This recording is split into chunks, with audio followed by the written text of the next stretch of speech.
With the third season of Warrior having become available in my country recently, it's time to answer the question of how does it stack up compared to its predecessors. The short answer is, it's less consistent than them, with some major highs but major lows too. The latter is mainly tied to its first 3 episodes, in which some flaws in the narrative are made quite apparent. Many of the character dynamics that were in conflict at the end of season 2 had simmered down after what time skip had happened. That isn't a problem in general, but it certainly stands out with how naturally the finale of season 1 bled into the start of season 2. On the flip side though, the opening scene is an excellent way of introducing the setting of the series to those who for some reason decide to tune in just now. The substantial problems of early season 3 though start with Chow's strategy against the Irish counterfeiters, as his whole plan hinged on none of them having the sense to test out the faulty weapons. What was he going to do if one of them actually did some target practice?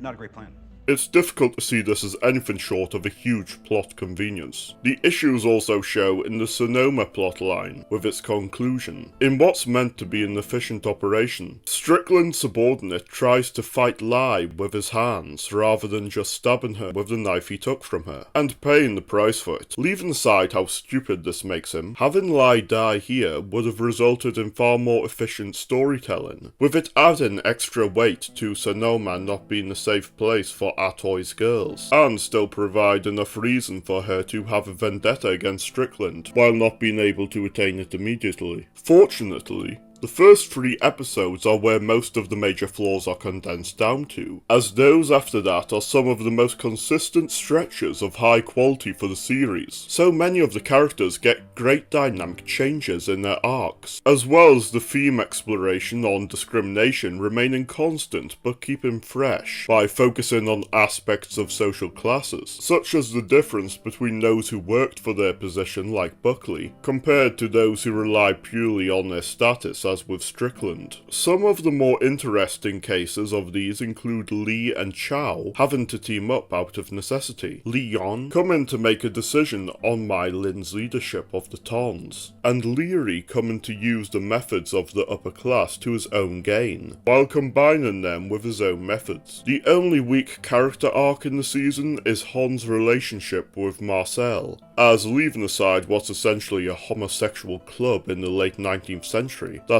isn't too difficult to find, being a stretch in historical accuracy, his relationship with Marcel ends up not adding anything to Han's character, when it wasn't as though wanting his orientation accepted was a major part of his character in season 2, and he's back to square one once the plotline is over. On the subject of season 2 comparisons, a major improvement is Assam's relationship with Yanmi, being far more fleshed out and providing greater conflict to his motivations than Vega ever did, with her character barely having any presence until her final episode, and didn't offer major changes in Assam's motivations, whereas Yanmi had him evaluate his desires for the future far greater, and causing him to make moves against the Hop Way. Also on the topic of Vega, the obligatory Assam and Yeonjun leave Frisco to make money. 6th episode of season 3 is the best of these types yet. Season 1's was a good bubble episode that expanded the bond, but could only do so much in maintaining their bond by the end of season 2. And season 2's episode had a lot of problems surrounding Vega's death. The season 3 equivalent ended up being far better, for not only having wider consequences to the plot and characters due to Father Jun's injury, but also avoided being formulaic when concentrating on other characters that still stuck to the focus on moving away from San Francisco, with Lee and Chow's escape to freedom. These interconnected aspects carry over to many character arcs, to make their presence in the plot an intricately connected story, and add a great usage of new characters this late into the game, which under the wrong hands would have otherwise proven a desperate attempt